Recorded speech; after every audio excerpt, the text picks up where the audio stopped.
हे काशीचे काय भैरवनाथ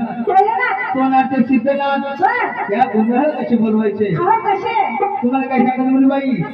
या नाथांची महिमा कशी आहे तुम्हाला सांगायचं गावाच्या बाहेर मंदिरात ज्या नाथांचं मंदिर असतं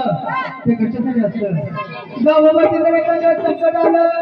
हे काळ भैरवनाथ जे आपल्या धोळ्यामध्ये ते संकटाचं निवारण करतात हा ते त्यांनी